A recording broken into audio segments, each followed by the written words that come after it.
பார்த்துருக்கீங்க எஸ் சார்னோ என்னை பார்த்ததும் எத்தனை பேருக்கு பார்த்ததுமே ஒரு மனசு ரிலாக்ஸாக ஒரு சந்தோஷமாக இருந்துச்சு. எண்ணம் போல் வாழ்க்கை அப்படிங்கும் போதெல்லாம் ஓகே ஹாய். சரி, இன்றைக்கி நம்ம பார்க்கலாம் எண்ணம் போல் வாழ்க்கை அப்படிங்கிறத இன்றைக்கி பார்த்துடலாம். ஓகே, ரெடியா? சரி,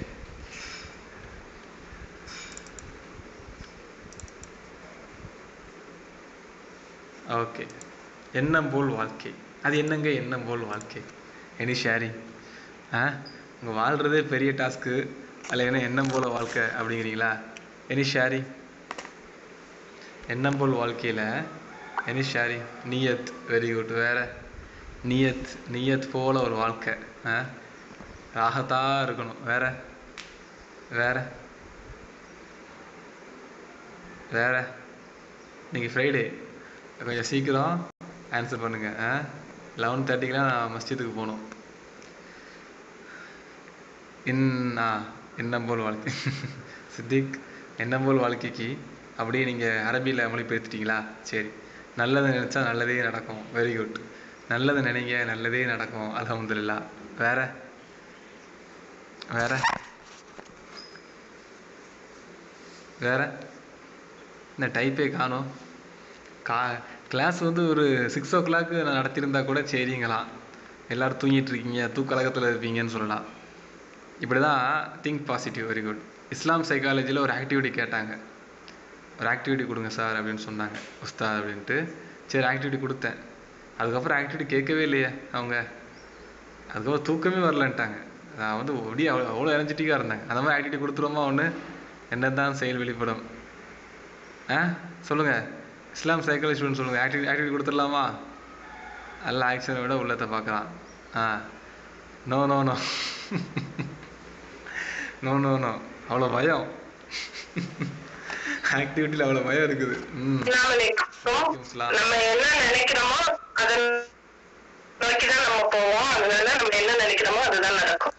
என்ன நினைக்கிறோமோ அதன்படி தான் போவோம், அதனால் என்ன நினைக்கிறோமோ அது நடக்கும் அப்படின்னு சொல்கிறோம். சரி, இந்த எண்ணம் போல் வாழ்க்கை அப்படின்னு நம்ம பார்க்கும்போது நம்ம லைஃப்பில் நினைக்கத்தானே செய்கிறோம்.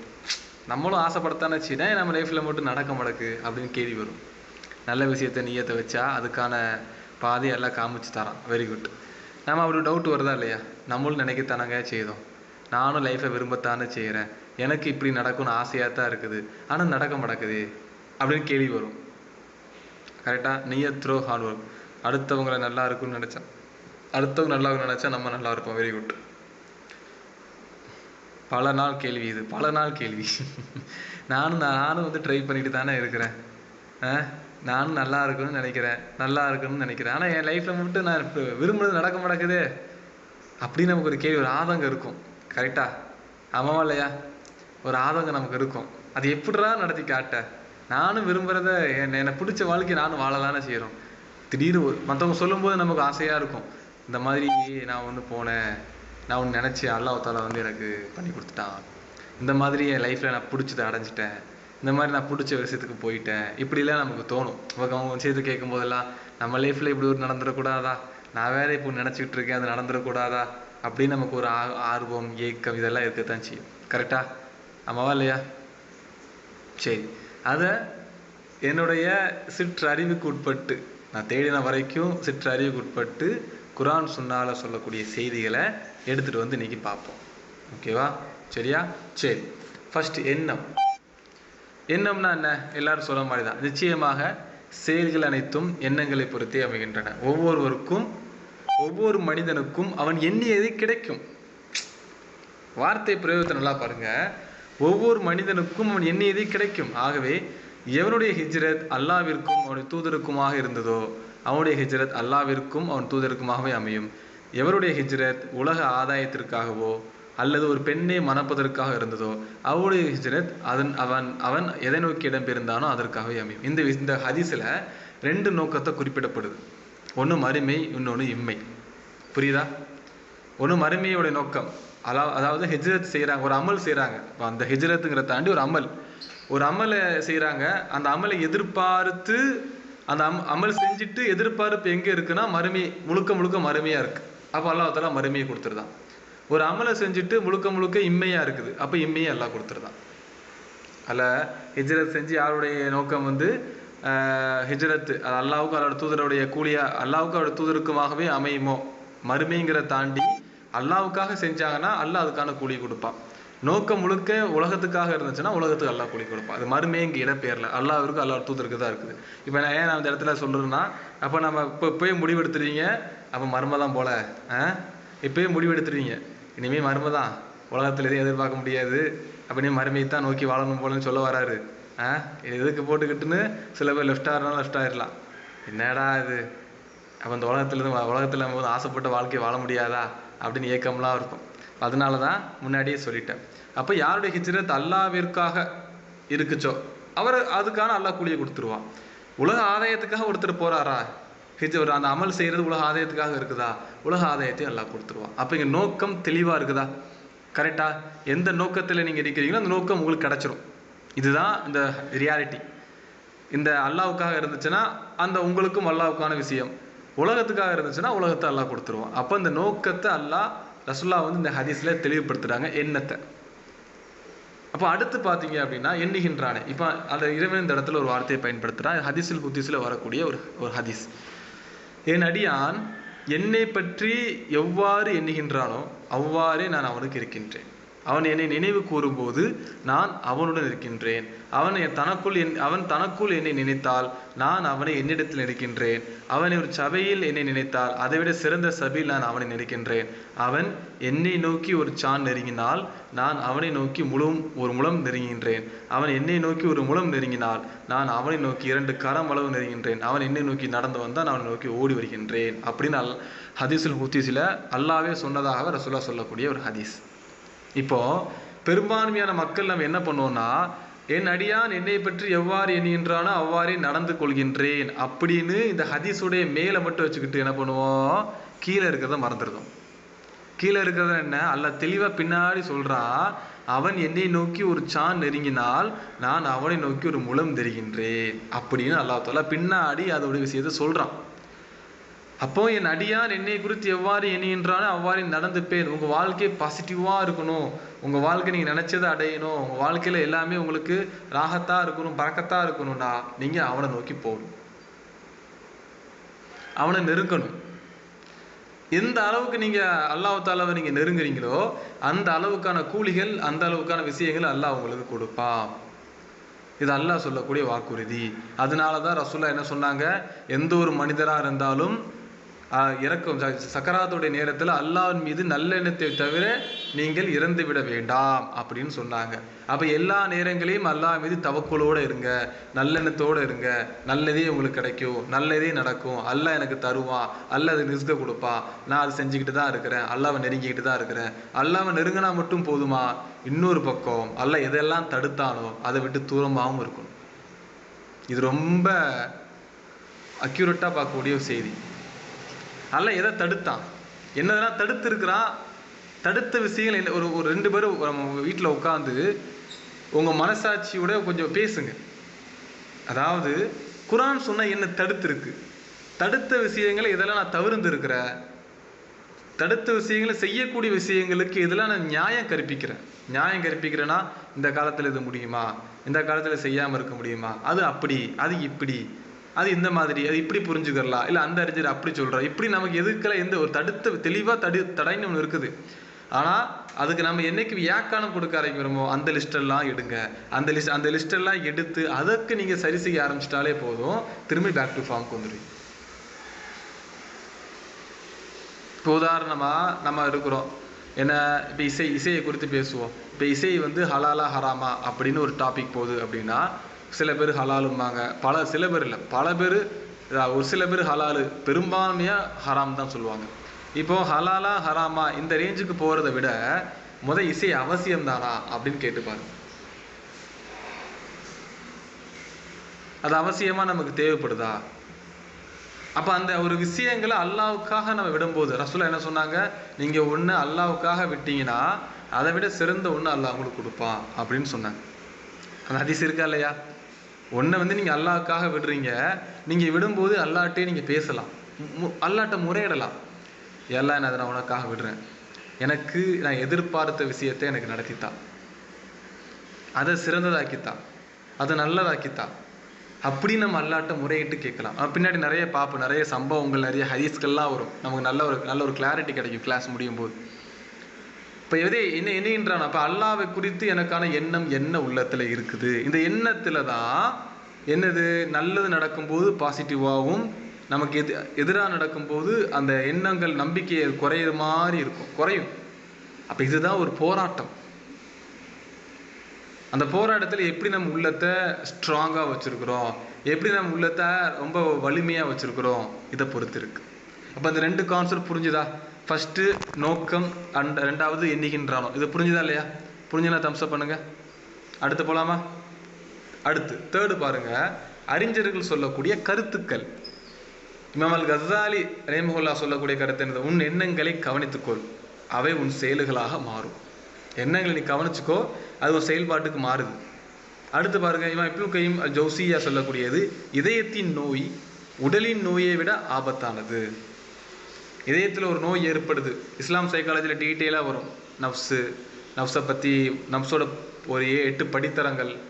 இந்த பக்கம் அது, அதாவது நப்ஸுக்கு ரெண்டு பக்கம் இருக்குது, நல்லது கெட்டது. அந்த நல்ல பக்கம் நப்ஸு வரணுமா, கெட்ட பக்கம் நப்ஸு போகணுமாங்கிற படித்தரங்கள் அப்படியே தஸ்கியத்து நப்ஸு டாப்பிக்கில் வரும், நல்லா இருக்கும் அது. இதயத்தின் நோய்கள். அடுத்து இமாம் நவவி சொல்லக்கூடிய ஒரு இது, ஒவ்வொரு செயலும் அது நோக்கத்திற்கு ஏற்பவே மதிப்பிடப்படுகின்றது. எதன் நோக்கத்தின் அடிப்படையில் செய்கிறீங்களோ அது மதிப்பிடப்படுது. அப்போ நோக்கம் எதை நோக்கி இருக்கிறதோ அது தெளிவாக புரியுது.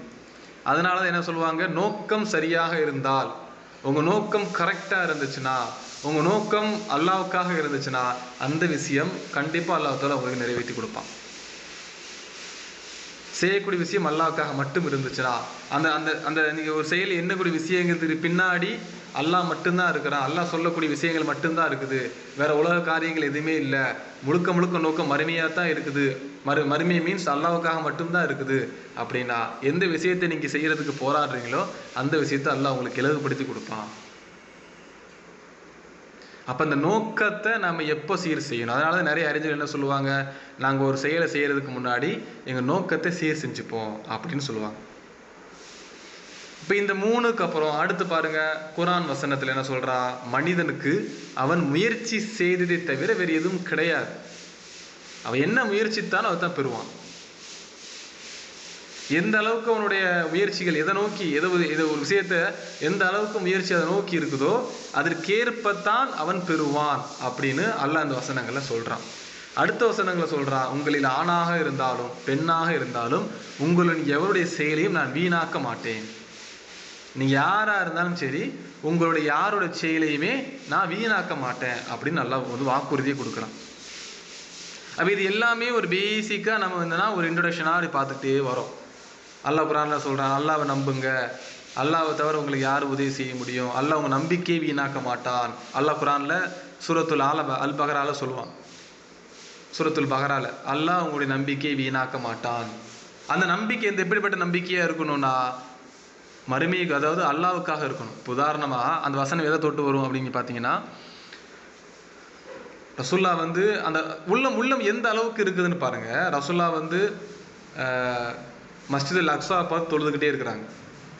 இப்போ ரசூலாவுக்கு ஒரே ஆசை, ரசூலா கேட்கல, ஆசை உள்ள தோணக்கூடிய ஆசை. ரசூலாவுக்கு மக்காவை பார்த்து தொழுதா அந்த கிபிலா அந்த பக்கம் திரும்ப ரொம்ப நல்லா இருக்குமே அப்படின்னு வானத்தை பார்த்துட்டு இருக்கிறாங்க. அப்போ அல்லாஹ் குர்ஆன் வசனத்தை இறக்குறான். இறக்கிட்டு என்ன சொல்றா, நீ நபியே உங்களுடைய எண்ணங்கள் எல்லாம் காபா பக்கம் தான் இருக்குது, நாங்கள் அறிஞ்சு கொண்டோம், அதனால இனிமேல் கிபிலாவை நீங்கள் காபாவுக்கு திருப்பிக்கோங்க அப்படின்னு சொல்கிறான். அல்லாஹ் உள்ளத்துடைய எண்ணத்தை இதுபடுத்துகிறான், எண்ணத்தை உண்மைப்படுத்துகிறான். இப்படி உங்களுடைய எண்ணங்கள் தன்னுடைய ஆசைகள் எல்லாம் நிறைவேற்றக்கூடியதுக்கான நம்ம நினைக்கிறோம், இவர் ஆசை நிறைவேறிச்சு, அவர் ஆசை நிறைவேறிச்சு, அவர் ஆசை நிறைவேறிச்சு, அவர் செய்கிறாரு, இவர் செய்கிறாரு, எல்லாம் நமக்கு நடக்கணுமேனு ஆசைப்படுறோம். ஆனால் அதற்கு பின்னாடி அவங்க எப்படிப்பட்ட வாழ்க்கையை வாழ்ந்தாங்க, அவங்க வாழ்க்கை எப்படி இருந்துச்சுன்னு நம்ம பார்க்க தவறுறோம். பின்னாடி ஹதீஸ்கள் வரும், நல்லா உங்களுக்கு புரியும். அப்போ உங்களுடைய யாரோட செயலையும் அல்லாஹ் வீணாக்க மாட்டான், உங்க நம்பிக்கைக்கு பாத்திரமா நடக்க மாட்டான், வாக்குறுதி மீற மாட்டான். அல்லாஹ்வை தவிர வாக்குறுதி யாரு தான் நிறைவேற்ற முடியும் நல்லா குரான்ல கேட்குறான். இது எல்லாமே நம்மளை வலிமை ஊட்டக்கூடிய, நம்ம உள்ளத்தை வலுப்படுத்தக்கூடிய ஒரு வசனங்கள். இந்த மாதிரி நிறைய வசனங்கள் சொல்லிக்கிட்டே போகலாம். இப்போ இதுக்கப்புறம் அல்லாஹ் சொல்லக்கூடிய வசனம் பாருங்க, யார் உலகின் பலனை விரும்புகின்றாரோ அவருக்கு அதிலிருந்து நாம் கொடுக்கின்றோம், யார் மறுமையின் பலனை விரும்புகின்றாரோ அவருக்கும் அதிலிருந்து நாம் கொடுக்கின்றோம், நன்றி உள்ளவர்களுக்கு நாம் விரைவில் கூலி வழங்குவோம் அப்படின்னு நல்லா சொல்றான். ஒரு நோக்கம் எதை நீங்க நோக்கத்தின் அடிப்படையில் செயல்பட்டு போறீங்களோ, இதை நான் சொல்றதுக்கு ரீசன் என்னன்னா, நோக்கம் எதை நோக்கி இருக்கோ கிடைச்சிடும், அதான் கொடுப்போம் நல்லா சொல்றான், கொடுத்துருவோங்கிறான். அந்த நோக்கத்தை அல்லாஹ் தாலா கொடுத்துருவேன், நான் உங்களுக்கு நிறைவேற்றி தந்துடுவேன் அப்படின்னு அல்லாஹ் தாலா சொல்ல வரேன். அப்போ நோக்கத்தான் இங்கே முக்கியம். அந்த நோக்கம் எப்படிப்பட்ட நோக்கமாக இருக்கணும் அப்படிங்கிறத தான் நம்ம இன்னைக்கு பார்க்க போகிறோம். சரி, நம்பிக்கை இதுதான். இப்போ இப்னு அப்பாஸ் ரலியல்லாஹு சொல்லக்கூடிய ஒரு ஹதீஸ், ரொம்ப அற்புதமான ஹதீஸ். நபி ஸல்லல்லாஹு அலைஹி வஸல்லம் அவர்கள் ஒரு கிராமவாசியிடம் அவரை உடல் நலம் விசாரிக்க போகிறாங்க. இப்போ நபி ஸல்லல்லாஹு அலைஹி வஸல்லம் நோயாளியிடம் உடல்நலம் விசாரிக்க சென்றால் அந்த நோயாளியிடம் கவலைப்பட வேண்டாம், இறைவன் நாடினால் இது உங்கள் பாவத்தை நீக்கி உங்களை தூய்மைப்படுத்தி விடும் என்று கூறுவார்கள். அந்த வழக்கப்படியே நபி ஸல்லல்லாஹு அலைஹி வஸல்லம் அவர்கள் கிராமவாசியிடம் கூறிய போது அந்த கிராமவாசி, நான் தூய்மை பெற்று விடுவேன் என்றா சொன்னீர்கள், சாத்தியமே கிடையாது. அதாவது நான் ரசூலுல்லாஹ் சொல்றாங்க, நீங்க கவலைப்படாதீங்க, இன்ஷா அல்லாஹ் குணமாயிடுவீங்க, ரிட்டர்ன் ஆயிடுவீங்க அப்படின்னு சொல்றாங்க. அதுக்கு கிராமவாசி சொல்றது என்ன சொல்றாருன்னா, இதுவா வயது அதாவது எனக்கு அடிக்கிற இந்த காய்ச்சலை பார்த்தீங்கன்னா இது கபூரில் கொண்டு போய் சேர்த்து விட்டுரும், அந்த அளவுக்கு என் உடம்புல காய்ச்சல் அடிக்குது அப்படின்னு சொல்லும்போது ரசூலுல்லாஹ் சொல்லுவாங்க, அப்படியா, அப்போ அப்படியே ஆகட்டும்ன்றாங்க. அப்போ நபி ஸல்லல்லாஹு அலைஹி வஸல்லம் அப்படி என்றால் அவ்வாறே நடக்கும் என்று கூறினார்கள். அந்த மனிதர் அந்த மாலையில இறந்துருவார்.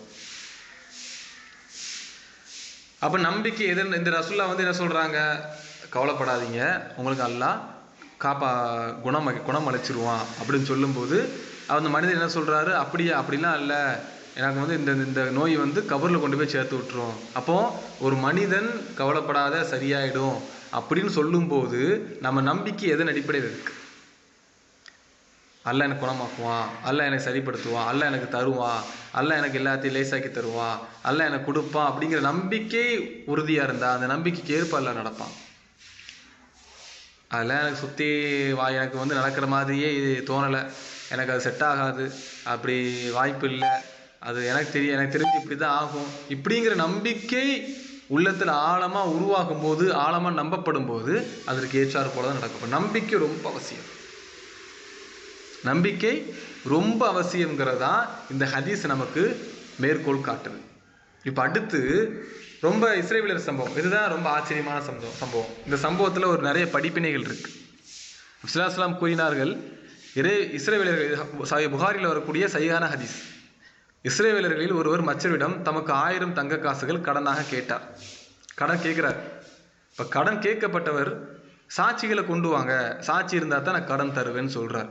அப்போ அவர் சொல்றாரு, அவர்களை சாட்சியாகவே தருகின்றேன் என்றார். கடன் கேட்டவர், சாட்சிக்கு அல்லாவே போதுமானவன், அல்லாஹ் தான் இதுக்கு சாட்சி அப்படின்னு சொல்றாரு. என்னை சுற்றி இப்போ யாரை கூட்டுவார், யாரும் இல்லை, அல்லாஹ் சாட்சியாளன் அப்படின்னு சொல்றாரு. திரும்ப அவர் கேட்கிறாரு, அப்படின்னா சாட்சி கையெழுத்து போடுறதுக்கு பிணையாளி யாரையாவது கூட்டுவாங்க அப்படின்னு சொல்றாங்க. அப்போ அதுக்கு அல்லாஹ் அந்த நபர் சொல்றாரு, அதுக்கும் ஆள் கிடையாது, அதுக்கும் அல்லாஹ் தான் போதுமானவன், அவன் தான் சாட்சி அப்படின்னு சொல்றாங்க. திரும்ப அந்த நபர் என்ன சொல்றாருன்னா, கடன் கேட்கப்பட்டவர் நீ கூறுவது உண்மையே என்று கூறி குறிப்பிட்ட தவணைக்குள் திருப்பி தர வேண்டும் என்று 1000 தங்க காசுகளை அவருக்கு கொடுத்தார். கடன் கேட்கப்படும் போது யார் சாட்சியாளர் கேட்குறாங்க, சாட்சியாக இருக்கும்போது அல்லாஹ் சாட்சியாளர்னு சொல்லியாச்சு. சாட்சி கையெழுத்துக்கும் யார் சாட்சியாளர்னா அல்லாஹ் சாட்சியாளர்னு சொல்லிட்டார். அல்லாவை தவக்குள் வச்சு கொடுத்தாச்சு, புரிஞ்சா? அல்லாவை தவக்குள் வைத்து கொடுத்துட்டாங்க. இப்போ அடுத்து பார்த்தீங்க அப்படின்னா, இப்போ அடுத்து சம்பவம் நடக்குது, இதுதான் முக்கியமானது. கடன் வாங்கியவர் கடல் மார்க்கமாக புறப்பட்டு தம் வேலைகளை முடித்துவிட்டு குறிப்பிட்ட தவணையில் கடனை திருப்பி செலுத்த வேண்டும் என்பதற்காக வாகனத்தை தேடினார். அவர் கடன் வாங்கிட்டு போயிட்டார். திரும்ப கடனை கொடுக்கக்கூடிய தவணை வந்துருச்சு. இப்போ அவர்கிட்ட கொடுக்கணும்ல, அல்லாஹ் தானே சாட்சியாக வச்சிருக்கிறோம், அப்போ கொடுக்கணும்ல, கொடுக்கறதுக்காக படகு தேடுறாரு, எதுவுமே கிடைக்கல. ஏன்னா கடல் மார்க்கமாக தான் பயணம் அவருக்கு கிடைக்கல, எந்த வாகனம் அவருக்கு கிடைக்கல. உடனே அவர் என்ன பண்றாருன்னா, ஒரு மரக்கட்டையை எடுத்து அதை நல்லா கொடைஞ்சு என்ன பண்றாரு, அதில் 1000 தங்க காசுகளை போட்டார். போட்டுட்டு கடன் கொடுத்தவருக்கு ஒரு லெட்டர் எழுதுறாரு. என்னன்னா, உள்ள இந்த மாதிரி வர முடியல, என்னால் அவருடைய சுச்சுவேஷனை லெட்டர் எழுதிட்டு திரும்ப என்ன பண்ணுறாருன்னா, பிறகு கடவுளுக்கு வந்து, இறைவா, இன்னாரிடம் நான் 1000 தங்க காசுகளை கடனாக கேட்டேன். அவர் பிணையாளி வேண்டுமென்றார். நான் அல்லாவே பிணை நிற்க போதுமானவன் என்றேன். அவர் உன்னை பிணையாளியாக ஏற்றார். என்னிடம் சாட்சியை கொண்டு வரும்படி கேட்டார். சாட்சிக்கு அல்லாதான் போதுமான என்று கூறினேன். அவர் உன்னை சாட்சியாக ஏற்றார். அவருக்குரிய பணத்தை அவர் கொடுத்து அனுப்பி விடுவதற்காக ஒரு வாகனத்திற்கு நான் முயற்சி செய்தும் எனக்கு கிடைக்கல என்பதெல்லாம் நீ அறிவாய். இதை உரியவரிடம் சேர்க்கும் பொறுப்பை உன்னிடத்தில் ஒப்படைகின்றேன் என கூறி அது கடலை வீசிட்டார். வீசிட்டு அது கடலுக்கு சென்று திரும்பி விட்டார். அது போயிட்டார். கடல் வீசினதுக்கு போயாச்சு. திரும்ப அந்த பக்கம் அந்த சம்பவத்தை பாருங்க. அவர் என்ன சொல்றாருன்னா, திரும்ப அவர் கொஞ்ச நாளுக்கு அப்புறம் பயணம் பண்ணி வந்திருக்காரு. சரி, போய் சேர்ந்துச்சா இல்லையா அப்படின்னு செக் பண்ணணும்ல. அப்போ அந்த நபருக்கு பயணம் பண்ணி வராரு. அந்த நபர் அங்கே இருக்கிறார். அவர் என்ன பண்ணுறாருன்னா, வீட்டுக்கு தேவையான பொருட்கள்லாம் கடலோரமாக தேடிட்டு இருக்கிறார். அப்போ அந்த ஓரமாக அவர் பார்க்குறாரு மரக்கட்டை.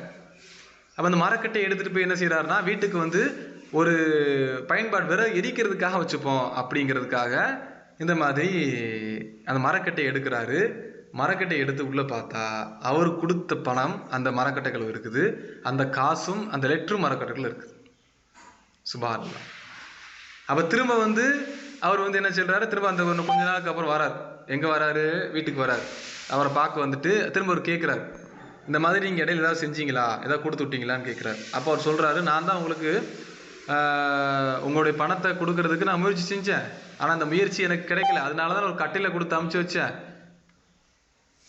அந்த அனுப்பிச்சு வச்ச கட்டை உங்களுக்கு கிடைச்சிச்சா அப்படின்னு கேட்கும்போது அவர் ஒரு வார்த்தை சொல்கிறாரு, அல்லாஹ் உங்களுடைய பணத்தை என்கிட்ட வந்து சேர்த்து கொடுத்துட்டான். திரும்ப அந்த நபர் என்ன பண்ணுறாருன்னா, அதான் முக்கியம், அந்த பணம் போச்சா சேர்ந்துச்சா அப்படின்னு தெரிஞ்சுக்காம திரும்ப ஒரு 1000 தங்க தீனார் எடுத்துகிட்டு வராரு. ஏன்னா கொடுக்கறதுக்கு. அப்போ ஒரு வண்டி கிடச்சிருச்சு, படகு கிடச்சிருச்சு. இப்போ கொடுப்போன்னு கொண்டு வராரு. திரும்ப சொல்கிறாரு, அல்ல நீ கொடுத்தது அல்ல என்கிட்ட கொடுத்துட்டா, நீங்கள் கொண்டு வந்ததை திருப்பி கொண்டு போங்கன்னு சொல்கிறார். இதில் பாருங்க, இந்த ஹதீஸ் புரிஞ்சுதா? கடன் கொடுத்தவர் நீ மரத்தில் வைத்து அனுப்பியதை உன் சார்பாக அல்லாஹ் என்னை சேர்ப்பித்து விட்டான். எனவே 1000 தங்க காசுகளை எடுத்துக்கொண்டு நீ எப்படி வந்தியோ அப்படின்னு போயிடு, எனக்கான காசு எனக்கு கிடச்சிருச்சு அப்படின்னு அதை சொல்கிறார். இப்போ இந்த வசனத்தை நீங்கள் நல்லா பாருங்கள். ஃபஸ்ட்டு தவக்குல். கடன் கொடுத்தவர் யாரை தவக்குல் வச்சு கொடுக்குறாருன்னா, அல்லாஹ் மீது தவக்குல் வச்சு கொடுக்குறார். கடன் வாங்குறவரும் யாரை தவக்குல் வச்சு வாங்குறாருன்னா, அல்லாஹ்வோட விஷயத்தை தவக்குல் வச்சு வாங்குறாரு. இப்போ தவக்குல், சரிங்களா? இப்போ இவர் என்ன பண்ணுறாரு, ஊருக்கு போகிறார். ஊருக்கு போய் அதை ரெடி பண்ணுறாரு. ரெடி பண்ணி என்ன பண்ணுறாரு, திரும்ப அந்த விஷயத்தை கொடுக்க வர்றார். கொடுக்க வரும்போது அவருக்கு வாகனம் கிடைக்கல. இப்போ தவக்குல் வச்சிருக்கிறது யார்? அல்லாஹ் மேலே. சாட்சியால் யாரை கொண்டது? அல்லாஹ் மேலே. வாகனம் கிடைக்கல. ரொம்ப ட்ரை பண்ணுறாரு. அவருடைய முயற்சி எல்லாம் வீணாகுது. கடைசியில் என்ன பண்ணுறாரு, திரும்பியும் தனக்கு உட்பட்ட முயற்சியை எடுத்து அல்லாட்ட கொண்டு போய் சேர்த்துரு, அந்த நபர்கிட்ட கொண்டு போய் சேர்த்துறியா அல்லா அப்படின்னு பொறுப்பை கொடுத்து விட்டுறாரு. இவர் அந்த நபர் வாங்குறாரு. இதுல நம்ம கிடைக்கக்கூடிய பாடம் என்னன்னா, நம்ம லைஃப்ல இப்படித்தான் நிறைய நேரங்கள்ல நம்ம தவக்குல் ஆழமா வச்சிருப்போம். ஆனா நம்ம செய்யக்கூடிய முயற்சி எதுவுமே நமக்கு பலனளிக்காது. நம்ம எவ்வளவு முயற்சி எடுப்போமோ எல்லா முயற்சியும் அடப்பட்ட மாதிரியே இருக்கும். புரியுதா? அவர் எப்படி வாகனத்தை தேடுறதுக்கு, வாகனத்தை அந்த வழியில கொண்டு போறதுக்கு என்னெல்லாம் முயற்சிக்கும், எதுவுமே வாகனம் கிடைக்கல, எதுவுமே பண்ணலைங்கிறதுக்காக உட்காந்துட்டாரா? இல்லை, அடுத்த ஸ்டெப் எடுத்து என்ன அவரோட சக்திக்கு உட்பட்டு என்ன செய்ய முடியுமோ அதை செஞ்சிருந்தாரு. அல்லாஹ் கொண்டு வந்து சேர்த்து விட்டுருதான். இப்போ இந்த தவக்குலுங்கிறது நம்ம லைஃப்ல ரொம்ப உறுதியா இருக்கும். இப்போ இங்க யாரை பொறுப்பா வச்சிருக்கிறாங்க? அல்லாஹ் மட்டும்தான் பொறுப்பா வச்சு பண்றாங்க. அல்லாஹ் மட்டும்தான் பொறுப்பா வச்சு செய்யறாங்க. அப்ப இந்த விடயங்கள்ல நம்ம எப்படி இருக்கிறோம், நம்ம உள்ளங்கள் எப்படி தவக்குல் இருக்குது, நம்ம எந்த மாதிரி ஆழமா இருக்கிறோம், அல்லாஹ்ட்ட எந்த அளவுக்கு தவக்குல் வைக்கிறோம், நம்முடைய எண்ணங்கள் எந்த அளவுக்கு இருக்குது, அந்த எண்ணங்களை உறுதிப்படுத்துதா, அந்த நோக்கத்தை இதுதான், அந்த நோக்கம் தான். அந்த நோக்கத்திற்கு ஏற்ப அல்லாஹ் அந்த கூலியை கொடுத்து, நான் கடன் வாங்கும்போது நான் கொடுத்துருவேன், திருப்பி கொடுத்துருவேங்கிற நோக்கத்துல கொடுத்தாரு. அது வாங்கிடுவேன் நோக்கத்துல உறுதியா இருந்தாரு. அந்த நோக்கத்திற்கு ஏற்ப அல்லாஹ் கொடுத்துட்டான்.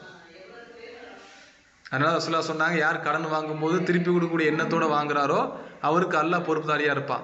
யார் கடன் வாங்கும்போது திருப்பிலாம் கொடுக்க வேண்டாம், பார்த்துக்கலாம் அப்படிங்கிற மாதிரி மைண்ட் செட்டில் வாங்குறாரோ அல்லாஹ் அதை அழிச்சிருவான் அப்படின்னு சொன்னாங்க. இப்போ நோக்கம் ரொம்ப ரொம்ப ரொம்ப ரொம்ப முக்கியம். அப்போ அந்த நோக்கத்தை தான் மீண்டும் மீண்டும் மீண்டும் இந்த ஹதீஸ்லாம் நமக்கு உறுதிப்படுத்திக்கிட்டே இருக்குது, எந்த அளவுக்கு நம்ம நோக்கம் வச்சுருக்கோம். அடுத்து பாருங்க, முதன்மை நோக்கம். இப்போ இதுக்கு முன்னாடி பார்த்தீங்கன்னா குகைவாசிகள் சம்பவம். இப்போ எல்லாருக்குமே நமக்கு ஒரு சந்தேகம் வரும். இப்போ குகைவாசிகள் சம்பவத்தை எடுத்துக்கோங்க. இப்போ நோக்கம் வந்துருச்சு. இப்போ குகைவாசிகள் சம்பவத்தை எடுத்துக்கிட்டிங்கன்னா, குகைவாசிகள் சம்பவத்துல சரி குகைவாசிகள் சம்பவத்தை பார்க்கறதுக்கு முன்னாடி இந்த ஹதீஸை நான் சொல்றேன். யாருடைய முதன்மை நோக்கம் மறுமையாக இருக்கின்றதோ அல்லாஹ் அவரது இதயத்தில் செல்வத்தை ஏற்படுத்துவான், அவரது காரியங்களை ஒழுங்குபடுத்துவான், உலகம் அவரிடம் பணிந்து வரும். யாருடைய முதன்மை நோக்கம் இம்மையாக இருக்கின்றதோ அல்லாஹ் வறுமையை அவரது கண் முன்னால் வைத்து விடுவான், அவரது காரியங்களை சிதறடிப்பான், அவர்கள் விதிக்கப்பட்டதை தவிர உலகத்திலிருந்து எதுவும் கிடைக்காதுன்னு நல்லா சொல்றான். இங்க அந்த ரெண்டையும் பாருங்க. அதாவது நோக்கம் மறுமை, உங்களோட நோக்கம் மறுமையா தான் இருக்குது. நீங்க செய்யக்கூடிய அல்லாஹ்க்காக வாழ்றீங்க, அல்லாஹ்ட்ட கூலி எதிர்பார்த்து நீங்க வாழ்றீங்கன்னா உங்களுடைய செல்வத்தை அல்லாஹ் ஏற்படுத்துவான். ரெண்டாவது பாத்தீங்கன்னா உங்க காரியங்களை ஒழுங்குபடுத்துவான், உலகம் உங்ககிட்ட நிற்கும், உங்க காலையில கிடக்கும்.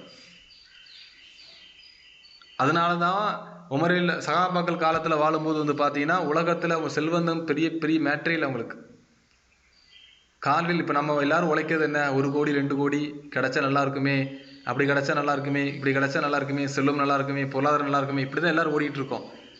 அதுக்காட்டி ஓடுறோம். ஆனா அவங்க பாருங்க அல்லாஹ் காலையில கொண்டு வந்து போட்டான். ரோம் பாரசீகத்துடைய கஜானா உமரில் ஆட்சி காலத்துல முன்னாடி இருந்து கடந்துச்சு. அவங்க அதை பெரிய பொருட்படுத்தலை. அதனாலதான் உலகத்தை யார் தேடி ஓடுறாங்களோ, உலகத்தை தேடி ஓடுறவங்க அவரை விட்டு ஓடும். உலகம் வேண்டான்னு யார் போறாங்களோ உலகம் பின்னாடி ஓடி வருவாங்க அவரை நோக்கி. இது ரொம்ப ரொம்ப அவசியம். இப்ப அந்த நோக்கம் நம்மகிட்ட எந்த அளவுக்கு உறுதியா இருக்குது, எப்படிலாம் இருக்குது நமங்கிறது ரொம்ப அவசியமான செய்தி. இப்ப குகைவாசிகள் சம்பவத்துக்கு வாங்க. இப்ப நோக்கத்தில் பேசியாச்சு. இப்ப நோக்கத்தை பேசியப்போ குகைவாசிகள் சம்பவத்துக்கு வாங்க. எல்லாருக்கும் தெரிஞ்சதுதான். 3 குகைவாசிகள் என்ன பண்றாங்க, இப்ப நமக்கு நோக்கம் தெளிவாயிடுச்சு. ஆனா நம்ம லைஃப்ல எனக்கு பிரச்சனை இப்போ எல்லாமே இப்போ எனக்கு நோக்கம் ஓகே தான், நான் மறுமையை நோக்கி தான் வாழ்றேன், மறுமை தான் எனக்கு கிடைக்குன்னு சொல்றீங்க, ஓகே எனக்கு மறுமையில தான் கூலி கிடைக்கணும். ஆனா நான் டெய்லி பிரச்சனையை ஃபேஸ் பண்ணிட்டு இருக்கேன். எனக்கு குழந்தை பாக்கியம் வேணுமே, எனக்கு பொருளாதார பிரச்சனை சரியாகணுமே, எனக்கு பிடிச்ச லைஃப் அமையணுமே, நான் ஒரு கோலை அடையணுமே, இதெல்லாம் எல்லாருக்கும் ஆசை இருக்குதா இல்லையா? இந்த பிரச்சனை இந்த உலகத்தில் தானே இருக்குது. இந்த பிரச்சனையை எப்படி தீர்க்க? அப்ப அதுக்கு தான் அல்லாஹ் தாலா இதுக்கப்புறம் வரக்கூடிய செய்தியெல்லாம் பார்த்தீங்கன்னா குகைவாசிகள் சம்பவத்தை எடுங்க.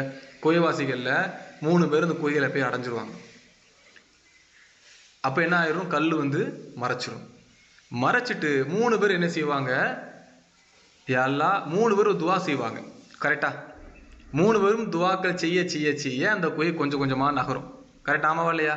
இந்த சம்பவத்தை டீட்டெயிலா சொல்ல எல்லாருக்கும் தெரிஞ்சதுதான். நான் சொல்லிதான் உங்களுக்கு தெரிய வேண்டிய அவசியமே இல்லை, எல்லாருக்கும் தெரிஞ்சதுதான். அந்த சம்பவத்தை அப்படி கொஞ்சம் கொஞ்சமா அந்த அல்லாஹ் தாலா அந்த பிரச்சனையிலேருந்து வெளியே கொண்டு வந்துருவாங்க அவங்கள. சரிங்களா? அப்போ அவங்க உள்ள இருந்து ஒருத்தர் ஒரு பெண் விபச்சாரத்துக்கு நான் போயிட்டு உனக்காக விட்டுட்டு வந்தேன் அப்படின்னு சொல்லுவாரு.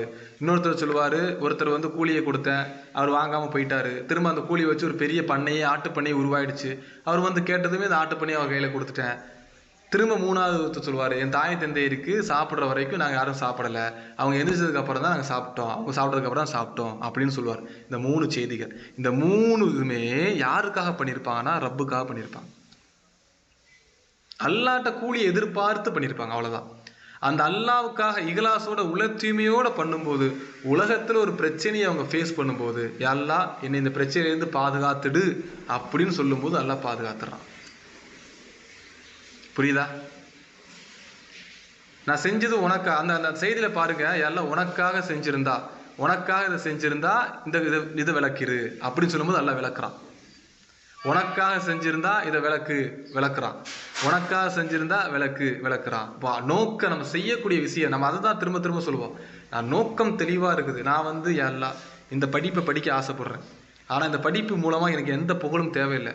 இந்த சமுதாயத்துக்கு ஒரு நல்ல முன்னேற்றமா இல்லை, இந்த படிப்பு மூலமா அந்த சமுதாயம் நல்ல உன்கிட்ட கூலி எதிர்பார்த்து ஒரு நல்ல விஷயமா நாளைக்கு சொர்க்கம் எனக்கு கிடைக்கணும், கூலி எதிர்பார்த்து நான் அதை படிக்கிறேன். நீங்க செஞ்சு பாருங்க, அல்லாஹ் தஆலா ஆட்டோமேட்டிக்கா கொண்டு போய் சேர்த்துருவான். நோக்கம் ரப்புக்காக மட்டும்தான் இருக்கு. ரப்புட்டு எதிர்பார்த்து அதுல நீங்க உலக ஆதாயத்தை நீங்க தேடல, உலக விஷயத்தை தேடல. ஏன்னா அதான் அல்லாஹ் சொல்றாங்க, யார் மறுமை, இன்னொரு ஹதீஸ் இருக்குது, நீங்க மறுமையை நோக்கி போங்க, அல்லாஹ்வை நோக்கி போகும்போது உலகம் காலில் தான் கிடக்கும். நீங்க வேண்டும் போது எடுத்துக்கிற வேண்டியதான், வேணும் போது எடுத்துக்கிட்டு வேண்டாம் போது விட்டுக்கிற வேண்டியதான். இப்போ இந்த நோக்கத்தை ஒரு மனிதன் சீர்திருத்திக்கிட்டே இருக்கணும். இதுதான் முதன்மை நோக்கம். அடுத்து பாருங்க, மனோயிச்சையை பின்பற்றினார். இங்கேதான் ஒரு இந்த செய்தி, தமது அத்தாட்சிகளை வழங்கிய ஒருவரின் செய்தியை அவர்களுக்கு ஓதி காட்டுவீராக, பின்னர் அவர் அவற்றிலிருந்து விலகிவிட்டார். அப்போ ஷைத்தான் அவரை பின்தொடர்ந்தார். இறுதியில் அவர் வழிகற்று ஒருவராகிவிட்டார். நாம் நாடி இருந்தால் அந்த அத்தாட்சியின் மூலம் அவரை உயர்த்திருப்போம். ஆனால் அவர் பூமியை பற்றி கொண்டு தனது மனோச்சியை பின்பற்றினார். இது நல்ல ஒரு வசனம். பல்லாம் மூசா அலைஹிஸ்ஸலாம் காலத்தில் பல்ஆம்னு சொல்லி ஒரு நபர் வாழ்ந்து கொண்டிருந்தார். கேட்டிங்களா? வாழ்ந்து கொண்டிருந்த அந்த நபருக்கு அவருடைய சிறப்பம்சம் என்னன்னா, இஸ்முல் ஆலம், அல்லாவுடைய இஸ்முல் ஆலமை அல்லாஹ் கற்றுக் கொடுத்திருந்தான். அல்லாவுடைய பேர்கள் அதை சொல்லி பிரார்த்தனை கேட்டால் அவர் என்ன பிரார்த்தனை செஞ்சாலும் அல்லாஹ் அங்கீகரிச்சிருவான். அப்படிப்பட்ட சிறப்பை அல்லாஹ் கொடுத்து வச்சிருந்தான். இப்போ மூசா அலைஹிஸ்ஸலாமுடைய அவர் வந்து ஒரு ஊரில் வாழ்ந்துட்டு இருக்கிறார். அந்த ஊரில் வாழ்ந்துட்டு இருக்கும்போது அந்த ஊரை நோக்கி மூசா அலைஹிஸ்ஸலாம் இஸ்ரவேலர்கள் படை வருது. இப்போ படை வருது, இந்த மக்கள் தெரிஞ்சுக்கிட்டாங்க, இவங்களை வந்து நம்ம வந்து வெல்ல முடியாது. அப்போ இந்த நபரவே சந்திச்சு நம்ம உதவி கேட்போம் அப்படின்னு போறாங்க அந்த கூட்டம். போகும்போது அந்த நபர் என்ன சொல்றாரு, உங்களுக்கு சாபம் தான், நீங்க யாருக்கு எதிராக வந்து என்னைய திசை திருப்பிங்க தெரியுமா? அவர் அல்லாவோட தூதர், அவங்க கூட இருக்கிறவங்க அல்லாஹ் நம்பிக்கை கொண்டவங்க, அவங்களுக்கு எதிராக என்னால் ஒண்ணுமே பண்ண முடியாதுன்னு விரட்டி விட்டுருதாரு. திரும்ப அந்த மக்கள் வந்து விடுற மாதிரி இல்லை. மக்கள் திரும்ப திரும்ப அணுகி என்ன பண்றாருன்னா, அந்த நபரை எப்படியோ கன்வென்ஸ் பண்ணிட்டாங்க. உனக்கு நாங்கள் அதை தரோம், இதை தரோம், உலகத்தை தரோம். கடைசியில் என்ன ஆகுது, உலகத்தை தர அந்த முடிவு எடுத்துருந்தாரு. ஓகே, மூசா அலைஹிஸ்ஸலாம் எதிராக துவாக்கள் கேட்டுருவோம் அப்படின்னு முடிவு எடுத்துட்டு போறாரு. போகும்போது கழுதையில ஏறி போறாரு. கழுதை வந்து ஸ்ட்ரகிள் ஆகிட்டே இருக்குது, போவே மடக்குது. ஒரு கட்டத்தில் கழுதை எச்சரிக்குது, இந்த இதுக்கு நீங்க யோசிச்சு பார்க்க மாட்டீங்களா? நீங்க என்னைக்காவது மேலே ஏறி நான் வந்து பயணம் பண்ணாம இருந்திருக்கிறேன், இன்னைக்கு நான் பயணம் பண்ணாம இருக்கிறேன், அல்லாஹ் தான் என்னை தடுக்கிறான், அப்போ நீங்க யோசிக்க மாட்டீங்களா அப்படின்னு கேட்குது. திரும்பியும் அவர் அதை பெருசா எடுத்துக்கல, திரும்பியும் போறாரு. போய் மலை உச்சிக்கு ஏறி என்ன பண்றாருன்னா, ரப்புட்ட பிரார்த்தனை செய்யும் போது எப்படி பிரார்த்தனை செய்ய, அவருடைய நோக்கம் என்னன்னா, எல்லாம் மூசா அலைஹிஸ்ஸலாம் கூட்டத்தை மூசா கூட்டத்துல இருந்து மூசா தோக்கடை செஞ்சு இந்த கூட்டத்தை வெற்றியடை செஞ்சிரு, இதுதான் துவா அவருடைய எண்ணத்துல. ஆனா மேலே ஏறினதுமே அல்லாஹ் என்ன பண்றான், அந்த நாக்கை மாத்தி விட்டுருதான். யாருக்கு சார்பா துவா கேட்க போனாரோ அவருக்கு எதிராக கேட்டுருந்தாரு, யாருக்கு எதிராக துவா கேட்க போனா அவருக்கு சார்பா கேட்டுறாரு. மூசா அலைஹிஸ்ஸலாம் கூட்டத்தை வெற்றி அடைச்சி இந்த கூட்டத்தை தோல்வி அடைச்சி அப்படின்னு சொல்றாரு. கீழே இருந்து மக்கள் பார்த்துட்டாங்க, யாருக்கு நீங்க துவா கேட்டுட்டு இருக்கிறீங்க, நமக்கு எதிராக துவா கேட்குறீங்கன்னு சொல்றாங்க. அப்ப அந்த நபர் சொல்றாரு, இந்த பிரார்த்தனைய நான் கேட்கல, அல்லாஹ் தான் என் நாக்கை இயக்கிக்கிட்டு இருக்கான், அது என்னை மீறி என் கண்ட்ரோல் இல்லை, இதுக்கப்புறம் ஒண்ணுமே செய்ய முடியாது, எனக்கு இம்மையும் போயிடுச்சு மறுமையும் போயிடுச்சு அப்படின்னு அந்த நபர் சொல்றாரு. இந்த அதுக்கப்புறம் நிறைய பெரிய நீண்ட சம்பவம். இந்த ஹதீஸ் மூலமா நான் தெரிஞ்சுக்கோங்க, இந்த சம்பவத்தின் மூலமா தஃப்சீர்ல வரக்கூடிய செய்தி. இப்போ நாம் நாடி இருந்தால் அந்த அத்தாட்சியின் மூலம் அவளை உயர்த்தியிருப்போம், ஆனால் அவர் பூமியை பற்றி கொண்டு தன் மனோச்சியை பின்பற்றினார். இந்த 2 வசனத்தை பாருங்க. அல்லாஹ் கொடுத்த அந்த நாமத்தை அல்லாஹ்வுக்காக பயன்படுத்தியிருந்தா அவரை நாம் உயர்த்தியிருப்போம். ஆனா அவர் பூமியில் உள்ளக்கூடிய உலகத்தை வந்து ஆசை வச்சாரு. அதனால என்ன பண்ணோம்னா அவரை நாம் இது என்ன சொல்லுவாங்க, அல்லாஹ் தஆலா அதாவது நாய்க்கு ஒப்பிட்டு சொல்லுவான். அப்ப நோக்கம் இறைவனுக்காக இருக்குதா? சஹாபாக்கள் காலத்துல வாழ்ந்த எந்த ஒரு அமலை செஞ்சாலும் இறைவனுக்காக இஹ்லாஸோட பண்ணாங்க, இஹ்லாஸோட செஞ்சாங்க. இஹ்லாஸோட பண்ணும்போது, இஹ்லாஸோட செய்யும்போது என்ன ஆச்சுன்னா அவங்களுக்கு அதுல உள்ள பலன்கள் கிடைச்சிச்சு. எல்லா மலக்குமார்கள் அவங்க வந்தாங்க, மலக்குமார்களை பார்த்தாங்க. ஒரு ஆசையை போர்ல வெற்றி அடைன்னு நினைச்சாங்க, எல்லாம் வெற்றியை கொடுத்தான். செல்வம் வேணும்னு நினைச்சாங்க, செல்வத்தை கொடுத்தான். வரலாற்றில் ஒரு செய்தி ஒன்று வரும். உமரில்லா வந்து அது வரலாற்று செய்தி, வரலாற்று குறிப்பு. உமரில்லா வந்து மக்கள் வந்து அந்த யூப்ரட்டிஸ் நைல் நிதி அந்த சைடில் வந்து பார்த்தீங்கன்னா ஆறு வந்து ஓடாமல் ஸ்டெக்காக இருக்கும். அது வரலாற்று செய்தி, ஸ்டெக்காக இருக்கும். அப்போ மக்கள்லாம் என்ன பண்ணுவாங்கன்னா, இதுக்கு ஏதாவது ஒரு பூஜை மாதிரி பண்ணால் போகிற மாதிரி அப்படிங்கிற மாதிரி ஒரு மாதிரி பண்ணி பிளான் பண்ணுவாங்க. அப்போ உமரில் என்ன பண்ணுவாங்கன்னா கடிதத்தை எழுதுவாங்க, நீ அல்லாஹ்வுடைய கட்டளையின் அடிப்படையில் தான் ஓடுறதா இருந்தால் ஓடு அப்படின்னு கடிதத்தில் மென்ஷன் பண்ணி என்ன பண்ணுவாங்கன்னா அந்த மக்களுக்கு பயில கொடுத்து விட்டுருவாங்க. அப்போ அந்த மக்கள் என்ன பண்ணுவாங்க, ஆற்றுல போடுவாங்க. ஆற்றுல இருந்து ஆறு ஓட ஆரம்பிச்சதுக்கப்புறம் இது ஒரு வரலாற்று செய்தி சொல்லுவாங்க. உமரில் ஒரு குறிப்பிட்ட ஒரு வரலாற்று செய்தி.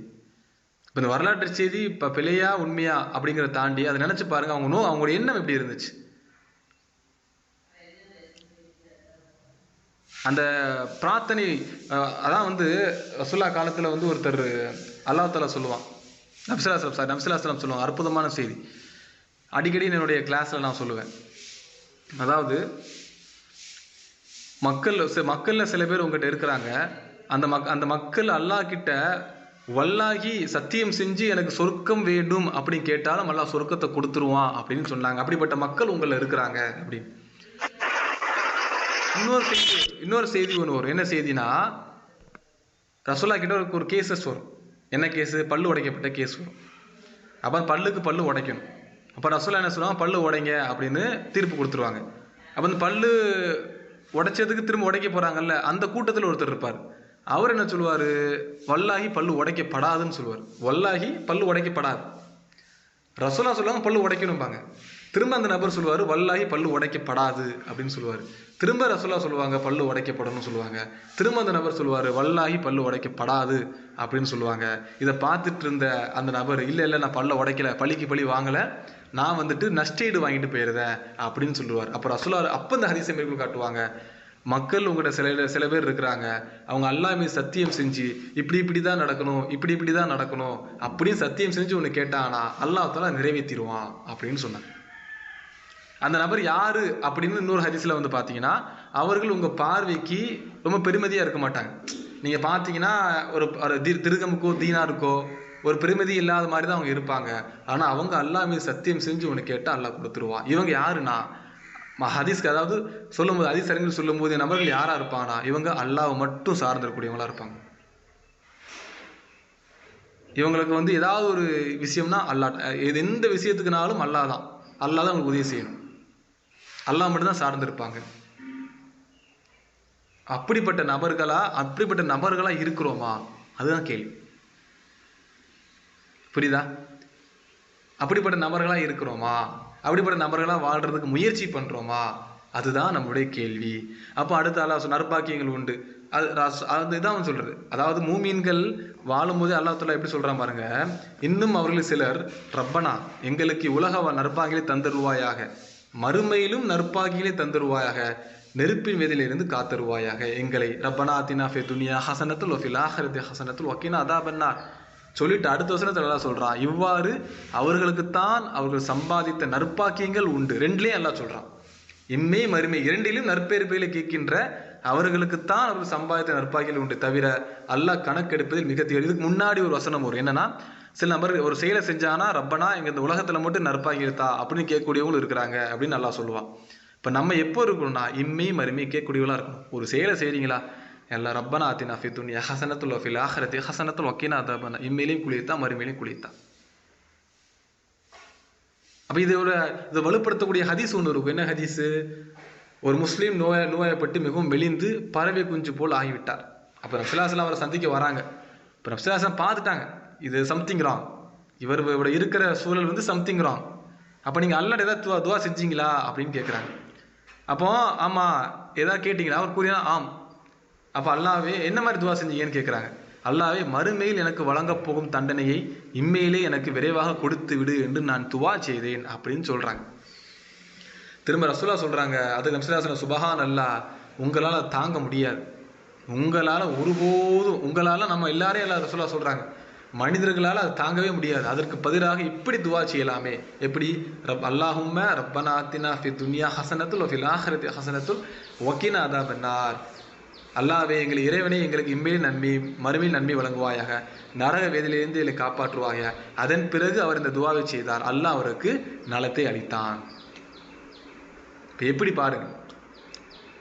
இப்போ துவா செய்யும் போதே இம்மையும் மறுமையும் சேர்த்து சில பேர் சொல்றாங்க. நம்மள மக்கள் மார்க்கத்தை சரியாக புரிந்து கொள்ள முடியாத மக்கள் வருவாங்க. ஒரு செயலை செஞ்சுட்டு நீங்கள் எப்படி, இப்போ உதாரணமாக ஒரு கிளாஸஸ் வந்து இதான் இடையில கேள்விப்பட்டேன்.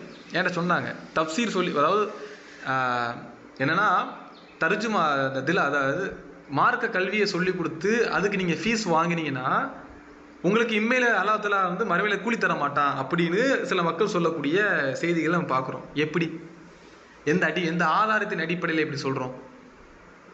எங்க ஆதாரம் இருக்கு?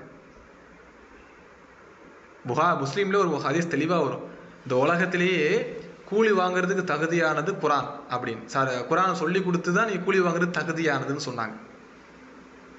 நிறைய மார்க்கறிஞர்கள், இமாம் ஷாஃபி, இமாம் அஹ்மத் பின் ஹம்பல், இவங்க வரலாற்றுலாம் எடுத்து பார்த்து இமாம் ஷாஃபி வந்து படிக்க போவார். இமாம் ஷாஃபி யாருக்கு? இமாம் வக்கி அவர்கிட்ட படிச்சு, அவர் மிகப்பெரிய மார்க்கறிஞர்.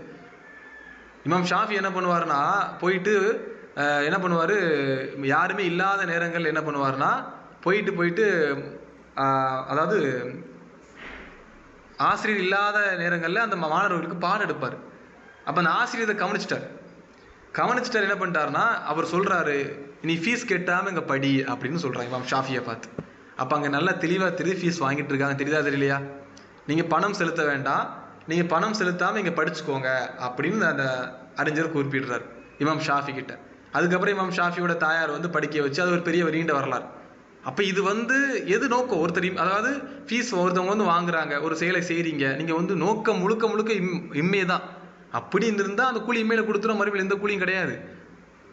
ஆனால் தன்னோட தேவைக்கு கூலி எதிர்பார்த்து மறுமைக்கு. இதனால தான் அறிஞர் சொல்லுவார், ஒரு ஸ்காலர் இந்த விஷயத்தை சொல்லுமே என்கிட்ட சொன்னார், நான் வந்து 1 மணி நேரம் ஒதுக்கி ஒரு விஷயத்தை சொல்லி கொடுத்து வாங்குறேன்னா, சொல்லி கொடுத்ததுக்காக எனக்கு ஃபீஸ் கொடுக்கல, நான் 1 மணி நேரம் ஒதுக்குறேன் பார்த்தீங்களா, அதுக்காக தான் நீங்கள் கொடுக்குறீங்க.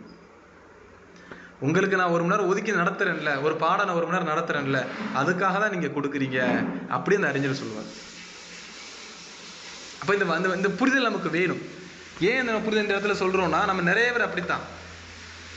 அல்லாஹ் ரப்பனா ஆத்தினா ஃபி துன்யா, அல்லாவே குரானில் சொல்கிறான், நீங்கள் துன்யாவையும் கேளுங்க மறுமையும் கேளுங்கன்னு. நாம் கொடுப்போம் தான் நல்லா சொல்கிறான். யார் ஆணாயினும் பெண்ணாயினும் தூய்மையா நற்செய் நம்பி ஈமான் கொண்டு நற்செயலை செய்கிறாரோ தூய்மையான மனமிக்க வாழச்சியோ இம்மையிலும் மறுமையிலும் நாங்கள் நல்லா. இப்போ தூய்மையான மனமிக்க வாழ்க்கைன்னா என்ன? எப்போ பார்த்தாலும் புலம்பிக்கிட்டு கஷ்டப்பட்டுக்கிட்டு கவலைப்பட்டுக்கிட்டு துக்கப்பட்டுக்கிட்டு அப்படி, அதாவது ஒரு செயலை செஞ்சு மறுமையில தான் கூலி கிடைக்கும், இம்மையில் நீங்கள் கேட்கவே கூடாது அப்படி இருந்திருந்தா முதல் நபிமார்களுக்கு தான். நீங்கள் நபிமார்கள் வரலாற்றை எடுத்து பார்த்தீங்கன்னா கேட்ட எல்லா துவாக்களும் உலகத்தை குறித்தார். எல்லா துவாக்களும் இல்லை, அவங்க உலகத்தை குறித்து அதிகமாக கேட்டிருப்பாங்க. சுலைமான் அலைஹிஸ்ஸலாம் என்ன கேட்டாங்க? எல்லாம் இதுக்கு பின்னாடி யாருக்கும் கொடுக்காத ஆட்சி எனக்கு தான் கேட்டாங்க. அது எங்க? மறுமையில கேட்டாங்க. யாருக்கும் கொடுக்காத ஆட்சி எனக்கு தானே, அது என்ன ஆசை? உலகத்துல. ஆமாவா இல்லையா? உலகத்துலலாம் கொடுத்தான். யூனுஸ் நபி, யூசுப் அலைஹிஸ்ஸலாம், யாக்கூப் அலைஹிஸ்ஸலாம், ஈசா அலைஹிஸ்ஸலாம், ரசூலுல்லாஹ், இப்படியே சொல்லிக்கிட்டே போகலாம். அய்யூப் அலைஹிஸ்ஸலாம், யாக்கூப் அலைஹிஸ்ஸலாம், இப்ராஹிம் அலைஹிஸ்ஸலாம், நூஹ் அலைஹிஸ்ஸலாம், இவங்கெல்லாம் உலக தேவைகளை கேட்கும்போது அல்லாஹ் கொடுத்தான். ஆனால் அவங்களுடைய எண்ணங்கள் முழுக்க மறுமையாக ரப்பு சார்ந்தா இருந்துச்சு. அப்போ இந்த புரிதல் நமக்கு எப்போதுமே வேணும். அடுத்து வந்து பாருங்க, அல்லாஹ்விடமே கேள். ரசூலுல்லாஹ் சொல்றாங்க, சிறுவனே நான் உனக்கு சில வார்த்தைகளை கற்றுத் தருகிறேன், அல்லாஹ்வை பாதுகாத்துக்கோ, அல்லாஹ் உன்னை பாதுகாப்பான். எப்பேற்பட்ட வசனம் பாருங்க. அல்லாஹ்வை நீ பாதுகாத்துக்கோ, அல்லாஹ் உன்னை பாதுகாப்பான். அல்லாஹ்வே அல்லாஹ் அவருக்கு கட்டைகளை பாதுகாத்துக்கோள், அல்லாஹ் உன்னை பாதுகாப்பான். அல்லாஹ்வை பாதுகாத்துக்கோள், அவனுக்கு முன்னால் நீ காண்பாய். நீ கேட்க வேண்டும் என்றால் அல்லாஹ்விடமே கேள், உதவி தேடும் என்றால் அல்லாஹ்விட உதவி தேடு. முழு சமுதாயம் ஒன்று சேர்ந்து உனக்கு ஒரு நன்மை செய்ய விரும்பினாலும் அல்லாஹ் உனக்காக எழுதிய தவிர எதுவும் செய்ய முடியாது. அவர்கள் உனக்கு அனைவரும் ஒன்று சேர்ந்து உனக்கு தீங்கு செய்ய விரும்பினாலும் அல்லாஹ் உனக்காக எழுதிய தவிர எதையும் செய்ய முடியாது. எழுதுகோள் உயர்த்தப்பட்டு விட்டன, ஏடுகள் காய்ந்து விட்டன. இமாம் திருமதி சொல்லக்கூடிய இமாம் திருமதி வரக்கூடிய ஹதீஸ். இது ஹசன் தரத்துல இருக்குது, சஹீஹ் தரத்துல இருக்குது. இப்போ ஃபர்ஸ்ட் பாருங்க, அல்லாஹ் பாதுகாத்துக்கோ, அல்லாஹ் உன்னை பாதுகாப்பா. அல்லாஹ் பாதுகாத்த நீ சட்ட வரம்புகளை நீங்க பேணி நடந்தீங்க, அல்லாஹ் சொல்லக்கூடிய ஹலால் ஹராமை பேணி வாழ்ந்தோம்னா அல்லாஹ் நம்மளை பாதுகாப்பான். அப்ப இந்த வசனம் தெளிவா சொல்லுது அல்லாஹ்வோட விஷயங்களை. இதுல இருந்து பின்புலம் என்ன? அல்லாஹ் என்ன சொன்னானோ அதை செய்யறது, எதை தடுத்தானோ அதை தடுத்து வாழ்றது. அதுல ஒரு மூவியை முயற்சி பண்ணணும், ப்ராக்டிஸ் பண்ணணும், பயிற்சி எடுத்தான். சக்தி அல்லாஹ் சொல்றான்ல, உங்களுடைய சக்திக்கு ஏற்றவாறு, அதாவது அல்லாஹ் வந்து உங்க சக்திக்கு ஏற்றவாறு பயப்படுங்க, முடிந்த அளவுக்கு பயப்படுங்க. அல்லாஹ்வை எந்த அளவுக்கு முடியுது, தக்குவா எந்த அளவுக்கு போகுது அந்த அளவுக்கு முயற்சி பண்ணுங்க, அல்லாஹ் கொடுப்பான். அல்லாஹ்வோட கேட்கறது. அடுத்து நம்பிக்கை வைக்கட்டும், அல்லாஹ் உங்களுக்கு உதவி செய்தால் உங்களை வெல்லக்கூடியவர் யாரும் இல்லை, அவன் உங்களை கைவிட்டால் அதற்கு பிறகு உங்களுக்கு உதவி செய்யக்கூடிய யாரும் இல்லை. ஆகவே நம்பிக்கையாளர்கள் அல்லாஹ் மீது முழுமையாக நம்பிக்கை வைக்கட்டும். நீங்கள் அல்லாஹ் மீது முழுமையாக நம்பிக்கை வைங்க. அவன் உதவி செஞ்சா யார் உங்கள்கிட்ட, அவன் உதவி செய்ய நாடிட்டா யார் உங்களை தடுக்க முடியும்? நல்லா கேட்குறான். ஏன் எந்த கும்பம் உங்களை தடுக்க முடியும்? யார் இருக்கு அந்த உலகத்தில்? இந்த வசனம் அதுதான் மோட்டிவேஷன் சொல்கிறோம்ல, அதுதான் வசனம். நான் உதவி செஞ்சுட்டா எவனாலும் ஒன்று தடுக்க முடியும். அப்போ அல்லாவோட உதவி, அல்லாவோட உதவி வர்றதுக்கு நான் என்ன செய்யணும்? படிக்கணும். அல்லாவோட உதவி அல்லாவோட உதவி செஞ்சு அல்லாவோட உதவி எதை செஞ்சாலாம் அல்லாவோட உதவி வரும். யார் பிறருக்கு உதவி செய்து கொண்டிருக்கிறாரோ, உதவி செய்து கொண்டிருக்கும் காலமெல்லாம் அல்லாஹ் அவருக்கு உதவி செய்து கொண்டிருக்கின்றான். வருதா வருதா இல்லையா? முதல் ஹதீஸ் ரசூலுல்லாஹ் சொல்றாங்கல்ல, யார் பிறரோட மூமியினுடைய குறையை மறைக்கின்றாரோ அல்லாஹ் ஒரு குறையை மறைக்கின்றான். யார் பிறரோட துன்பத்தை போக்குகின்றாரோ அல்லாஹ்வுடைய துன்பத்தை போக்குகின்றான். அப்போ அல்லாவோட உதவி எப்போமெல்லாம், அல்லாவோட உதவி எப்போ வரும், அல்லாவோட உதவி வரக்கூடிய நேரங்கள் என்ன, அதெல்லாம் தேடி தேடி படிக்கணும், அதை செய்யணும், அதில் இன்ட்ரெஸ்ட் காட்டணும். அதனால் துவா, பிரார்த்தனை செய்யணும். அப்போ செய்யும்போது, அது பண்ணும்போது நமக்கு நம்பிக்கை அப்படியே கூடிக்கிட்டே போவோம். அப்புறம் நெருங்கி கொண்டே இருக்கின்றான். இப்போ நமக்கு எல்லாருக்குமே செய்யக்கூடியது, அல்லாவே டேரக்டாக டிக்ளேர் பண்ணக்கூடிய ஒரு வசனம், ஒரு ஹதீஸ் தான். கிறிஸ்டன் கிளியராக சொல்கிறான், என்னது, என் நேசத்திற்குரிய அடியானுக்கு எவன் பகைமை காட்டுகின்றானோ அவனுக்கு எதிராக நான் போரை அறிவிக்கின்றேன். எல்லாருக்கும் பொருந்தும். யாரை நீங்கள் அவர் அல்லாஹ் சொல்கிறான், என்னோட அடியானை நீங்கள் பகைச்சிக்கிட்டீங்களா, நான் உங்கள்கிட்ட போர் பண்ணுறேன் அப்படின்னு சொல்கிறான். அந்த அடியான் எப்படிப்பட்ட யார், அவங்க எப்படி இருப்பாங்கன்னு நல்லா பின்னாடி சொல்கிறான். என் அடியான் நான் அவன் மீது கட்டாயமைக்க விட்டு வாஜிப்பான விஷயம் நிறைவேற்றுவதன் மூலம் என்னிடம் மிகவும் நெருக்கமடைகின்றான். நான் வாஜிப்பு அல்லாஹ் கொடுத்துட்டான், அதை செஞ்சுட்டான். அதன் பிறகு உபரியான வணக்கங்கள் மூலம் தொடர்ந்து என்னிடம் நெருங்கி கொண்டே இருக்கின்றான். இறுதியில் நான் அவனை நேசிக்கின்றேன். நான் அவனை நேசித்து விட்டால் அவன் கேட்கும் செவியாகவும், அவனை பார்க்கும் பார்வையாகவும், அவன் பிடிக்கும் கையாகவும், அவன் நடக்கும் காலாகவும் நான் ஆகிவிடுகின்றேன். நஃபிலான வணக்கங்கள் அதிகமாக செஞ்சு செஞ்சு செஞ்சு செஞ்சு செஞ்சு அல்லாஹ்தாலா என்ன பண்ணுறானா, டோட்டலாக அல்லாஹ்வோட நெருக்கத்துக்கு வந்துட்டார் அவர். அதுக்கப்புறம் தான் சொல்கிறா, அவன் என்னிடம் ஏதாவது கேட்டால், எப்படி, என்னிடம் ஏதாவது கேட்டால் நிச்சயமாக நான் கொடுப்பேன். அல்லாஹ் நிச்சயம்ங்கிறாங்க, புரியுதா? கண்டிப்பா அல்லாஹ் வாக்குறுதி கொடுக்குறான், நிச்சயமாக நான் கொடுப்பேன். அவன் என்னிடம் பாதுகாப்பை தேடினால் நிச்சயமாக நான் அவனை பாதுகாப்பேன் அப்படின்னு நல்லா சொல்றான். புரியுதா இல்லையா? என் அடியால் நஃபிலான வணக்கங்கள்ல நீங்க நெருங்கி நெருங்கி நெருங்கி நெருங்கி நெருங்கி வாங்க.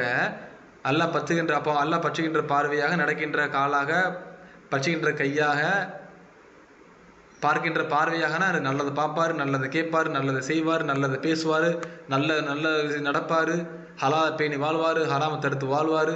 இப்படியே செஞ்சுக்கிட்டு இருந்தா அவர் ஒரு கட்டத்தில் அல்லாஹ் நேசிக்கக்கூடிய அடியாராக மாறிடுவார். மாறினதுக்கு பின்னாடி தான் அவனிடம் ஏதாவது கேட்டால் நிச்சயமாக நான் கொடுப்பேன் நல்லா சொல்கிறேன். எனிதிங் என்னன்னா கேளுங்க. செல்வம் வேணுமா, பொருளாதாரம் வேணுமா, குழந்தைகள் வேணுமா, நல்ல வாழ்க்கை வேணுமா, கேளுங்க, அல்லாஹ்ட்ட கொடுப்பான். பாதுகாப்பை தேடினாலும் பாதுகாப்பு அல்லாஹ் கொடுப்பேன்னு சொல்கிறான். அதாவது இப்படி நடக்கக்கூடாது, இப்படிலாம் வந்துடக்கூடாது, இப்படிலாம் செய்யக்கூடாது, அப்படிலாம் இருக்கக்கூடாது, பாதுகாப்பு. அல்லாஹ் முஸ்து ரவுராத்தி வாமின் ரவாத்தி, காலை மலை துவாக்கள் வரும் பார்த்தீங்களா, அச்சங்களுக்கு பாதுகாப்பு உலகம், என்னோட அந்தரங்களை மறைத்து விடுங்க அல்லான்னு கேட்குறோம்ல. அப்போ அச்சங்களுக்கு பாதுகாப்பு உலகம், அல்லாஹ் பாதுகாப்பு கொடுப்பான்.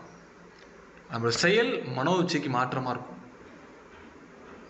கலால் ஹராம் பேணி வாழக்கூடிய நஃபிலானவனுக்கு நெருங்கணும், குரானை ஓதணும், அதிகமாக ஓதணும், பிரார்த்தனை எந்த அளவு, ஏன்னா என் சக்திக்கு உட்பட்டு எவ்வளவு நன்மைகள் செய்ய முடியாது, சுற்றி இருக்கிறவங்க உதவி செய்ய முடியாது, உதவி செய்யணும்.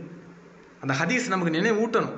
யார் பிறருடைய துன்பத்தை நீக்குகின்றாரோ அல்லாஹ்வுடைய துன்பத்தை நீக்குவான், அது நமக்கு நினைவூட்டணும். யார் மூமியுடைய துன்பத்தை, கஷ்டத்தை போக்குகின்றாரோ அல்லாஹ் கஷ்டத்தை போக்குகின்றான், அதை நமக்கு நினைவூட்டணும். உணவு ஃபுட்டில் ஸ்ட்ரீட் ஃபுட்டு போகிறோமா, கொடுக்க வேண்டியதான். பக்கத்து வீட்டுக்காரங்களுக்கு ஏதாவது ஒரு ஃபார்ம் ஃபில் பண்ண தெரில, ஃபார்ம் ஃபில் பண்ணி கொடுங்க. பிள்ளைகளை வளருங்க. யார் என்ன கேட்டாலும் கொடுத்துறாதடா, யார் என்ன கேட்டாலும் வந்துரு. அவன் வேலையை அவன் பார்க்க மாட்டான். நீ என்ன அவனுக்கு அவன் வீட்டு வேலையை பார்க்கறதுக்கு பெற்று போட்டிருக்கேன். அவர் போவார், 2 கால் 2 கை இருக்கத்தானே செய்யுது, போவார் அவர். நீ உன் வீட்டு வேலையை பார்த்துட்டு போ, படி உட்காந்து. இப்படி மிரட்டக்கூடிய பேரண்ட்ஸ். பிறருடைய தேவை, அந்த தேவை நிறைவேற்றுங்க. தேவை நிறைவேற்ற நிறைவேற்ற நிறைவேற்ற அல்லாஹ் உங்களுக்கு அந்த பிரச்சனையை நீக்கிக்கிட்டே இருப்பான். அது உங்களுக்கு போய்கிட்டே இருக்கும். அதான் ரசூலுல்லாஹ், ஒரு மூமியோட விஷயம் ஆச்சரியம் அளிக்கின்றது. அவனுக்கு ஏதாவது ஒரு துன்பம் ஏற்பட்டால் பொறுமை காக்கின்றான், அதுவும் நலவாக அமைஞ்சிருது. யாராவது நன்மை செஞ்சா அதுக்கு சுக்குர் செய்யறான், அதுவும் நலவாக அமைஞ்சிருது. அதான் எனக்கு ஆச்சரியப்படுத்து ரசூலுல்லாஹ் சொன்னா. மூமியோட விடயம் ரொம்ப ஆச்சரியப்படுத்துதுனாங்க. ஆச்சரியமான மூமியோட வாழ்க்கை ஆச்சரியம் நிகழ்ந்த வாழ்க்கை தான். உலகமே கஷ்டத்தை தத்தளிச்சுக்கிட்டு இருக்கோம், அல்லாஹ் அவங்கள ராகத்தாக கொண்டு போய்கிட்டு இருப்பான். இது எப்படிரா, இது எப்படிரா எப்படிரா அது எப்படிடா நமக்கு தான். அல்லாஹ் குன் ஃபன் யக்குன் தான். அல்லாஹ் பொறுத்த வரைக்கும் குன் ஃபை யக்குன் முடிஞ்சு போச்சு. நாடுனா நாடி அந்த இந்த செய்தி தான், அந்த இஸ்ரேலியர் சம்பவம் தான். சுற்றி வேடினார், எப்படிடா பணத்தை சேர்க்க முடியல, இப்படி போய் இந்த இது கடைசியில் கிடைச்சி வச்சு பண்ணார். இதுதான் என்னோட உச்சகட்டம், இதுக்கு மேலே என்னால் பண்ண முடியல, என் சக்திக்கு இப்படி தான் பண்ண முடியுது, தவக்குழுவ மேலே முடிஞ்சிச்சு. அல்லாஹ் தாலா அதை நிறைவேற்றி கொடுத்தான். இந்த ரொட்டீன் லைஃப்பில் நம்ம லைஃப்பில் அல்லாஹ் நெருங்குறோமா, டே பை டே என்ன இன்க்ரீஸ் ஆக்குறோம், என்ன பண்ணுறோம், நம்மளால் உதவி என்ன உதவி, என் சக்திக்கு உட்பட்டு தான். சக்திக்கு மீறி நம்ம யாரும் போகல. லாயோ கல்லிஃபுல்லாவும் நஃப்ஸன் இல்லா உஸ்ஸஹா, எந்த ஒரு ஆத்மாவும் சக்திக்கு மீறி நம்ம சோதிக்க மாட்டோம்னு நல்லா சொல்கிறான். இப்போ சக்திக்கு உட்பட்டு நான் என்ன பண்ணுறேன், குரான் ஓதுறது நான் எவ்வளோ டெவலப் பண்ணுறேன், திக்ரு எவ்வளோ செய்கிறேன், லா இலாஹ இல்லா அன்த சுப்ஹானக இன்னி குன்து மினல் ஸாலிமீன். யார் இந்த யூனுஸ் அலைஹிஸ்ஸலாம் இந்த பிரார்த்தனை ஓதுறாங்க, அல்லாஹ் அந்த வசனங்களே சொல்கிறான், நாம் அவரே பாதுகாத்தோம், இப்படித்தான் ஒவ்வொரு மூமின்களையும் நாம் பாதுகாப்போம் நல்லா சொல்கிறான். அந்த பிரார்த்தனை அதிகமாக ஓதணும். பிரச்சனை அந்த யூனுஸ் அலைஹிஸ்ஸலாம் ஓதும்போது பிரச்சனையை மாட்டோம், அந்த திக்ரு தான் ஓதுனாங்க. ஓதும்போது அந்த பிரச்சனையால வெளியே கொண்டு வந்துட்டான். இப்போ நம்மளும் பிரச்சனையை மாட்டுவோம். யூனுஸ் அலைஹிஸ்ஸலாம் மாதிரி மீன் வயிற்றுல சிக்கிற மாதிரி பிரச்சனைகள் இருக்கும் சில நேரங்களில். இப்போ நம்பிக்கையை தளர விடாமல் அது ஓதணும். நமக்கு சேடாக இருக்கும், கஷ்டமாக இருக்கும், கவலையாக இருக்கும், அதெல்லாம் ஒரு பக்கம் இருக்கட்டும், ஓதணும். லா இலாஹ இல்லா அன்த சுப்ஹானக இன்னி குன்து மினல் ஸாலிமீன், லா இலாஹ இல்லா அன்த சுப்ஹானக இன்னி குன்து மினல் ஸாலிமீன் ஓதிக்கிட்டே இருங்க. அஸ்தோஃபிருல்லா அஸ்தோஃபிருல்லா அஸ்தோஃபிருல்லா. ஆச்சரியத்தை பார்ப்பீங்க, அற்புதத்தை பார்ப்பீங்க வாழ்க்கையில். ஆச்சரியத்தை அல்லாஹ் உங்களுக்கு நிகழ்த்தி காட்டுவான். உங்களுக்கு மட்டும் விலகும். உங்களால் எக்ஸ்பிரஸ் பண்ண முடியாது, சொல்ல முடியாது, எனக்கு இப்படி ஒரு ஆச்சரியம் நடந்துகிட்டு இருக்கு சொல்ல முடியாது. ஆனால் உணர வைப்பான்ல, உள்ளத்துக்கு தெரியும், இப்படி தெரியும். அந்த ஹிக்மத் அல்லாஹ் கொடுப்பான். அப்போ இந்த முறைகள் நமக்கு எப்போதுமே நமக்கு வேணும். இப்போ என்ன போல் அந்த அதிகமாக அது செய்யுங்க. அதனால தான் சஹாபாக்கள் கேட்டது கிடச்சிச்சு. சொர்க்கத்தை கேட்டாங்க, எல்லாம் சொர்க்கத்தை கொடுத்தான். ஷஹீதை கேட்டாங்க, ஷஹீதை கொடுத்தான். வெற்றியை கேட்டாங்க, வெற்றியை கொடுத்தான். இஸ்லாத்தை மேலோங்கிறதுக்காக பாடுபட்டாங்க, இஸ்லாத்தை மேலோங்க செஞ்சான். ஒருத்தருக்கு ஒருத்தர் உதவி செய்யறது, ஒருத்தருக்கு ஒருத்தர் இது பண்றது, ஒருத்தருக்கு ஒருத்தர் அப்படியே நம்ம ரொம்ப ஸ்ட்ராங் பீப்புளா இருக்கிறது, நம்மளால இயன்ற அளவுக்கு உதவி செய்யறது, இந்த பழக்கம் நமக்கு வேணும். இதுவரைக்கும் புரிஞ்சுதா? எல்லாருக்கும் புரிஞ்சுதா? ஓகே, ஹைர். கேட்டதே கேட்டபடி செய்யக்கூடிய மக்களாக அல்ல என்னை உங்களை ஆக்கியர்கள் புரிவானாக. இன்றைக்கி ஒரு இன்ஃபர்மேஷன். ஃபஸ்ட் இன்ஃபர்மேஷன் பார்த்தீங்க என்னென்னா, நம்ம குரானிக் லைஃப் ஸ்டைல் தான் கோர்ஸ் நமக்கு கம்மிங் 20 ஸ்டார்ட் ஆகிடும். சேரணும்னு நினைக்கக்கூடியவங்க, சேரணும்னு விருப்பம் இருக்குது, சில பிரச்சனைகள் எனக்கு இருக்குது அப்படிங்கிற மாதிரி உங்களுக்கு ஃபீல் இருந்துச்சுன்னா, அட்மின் உங்களுக்கு ஒரு கூகுள் ஃபார்ம் அனுப்புவாங்க. உங்களுக்கு என்ன பிரச்சனையாக இருந்தாலும், எனக்கு சேர ஆசையாக தான் இருக்குது, பட் இந்த மாதிரி ஸ்ட்ரகிளை நான் ஃபேஸ் பண்ணுறேன்னா அதை நீங்கள் சொன்னீங்கன்னா அது கேட்டார் போல் ஆனால் அந்த ஃபார்மில் ப்ராப்பராக ரெஸ்பான்ஸ் பண்ணுங்கள், சரிங்களா? சும்மா அப்படியே ஏனோ தானோன்னு பார்க்காம இல்லாமல் சேரணும்னு ஆர்வப்படுறவங்க, சேர விருப்பம் உள்ளவங்க பிரச்சனை இல்லை, அது உங்கள் விருப்பம். சேர ஆர்வம் இருக்கிறவங்களுக்கு ஓகேவா, அதில் நீங்கள் சொல்லலாம்.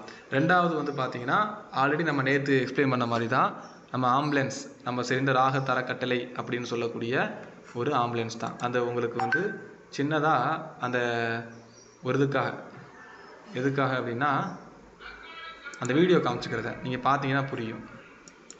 இதுதான் அந்த வீடியோ. எல்லா புகழும் இறைவனுக்கு. என்னோட பேர் பார்த்தீங்கன்னா அப்துல் அசீஸ். இதுதான் அந்த ஏரியா. உங்களுடைய என்னதான் இருந்தாலும் நம்பிக்கை இருக்கணும்ல, நம்பிக்கை இருக்கிறதுக்காக இது நான் அங்கே போய் டேரெக்டாக எடுத்த வீடியோ தான். இப்போ இந்த சுற்றி இருக்கிறாங்க பார்த்தீங்களா, இதெல்லாம் அவங்க எல்லாருமே டிசபிள் கேட்டகரி தான். இந்த பின்னாடி இருக்கிறவங்க இவங்கெல்லாம், இது ஒரு வயசு பொண்ணு, 25 வயசு பொண்ணு தான். ஆனால் அந்த பொண்ணுக்கு பசிக்குதா, எனக்கு பசி இருக்குதான்னு சொல்ல தெரியாது. பின்னாடி இருக்கிறவங்க அப்படி தான் இந்த இருக்காங்க பார்த்தீங்களா, இவங்கெல்லாம் எடுத்து தான் இவங்க பண்ணிகிட்டு இருக்கிறாங்க. இது சொல்ல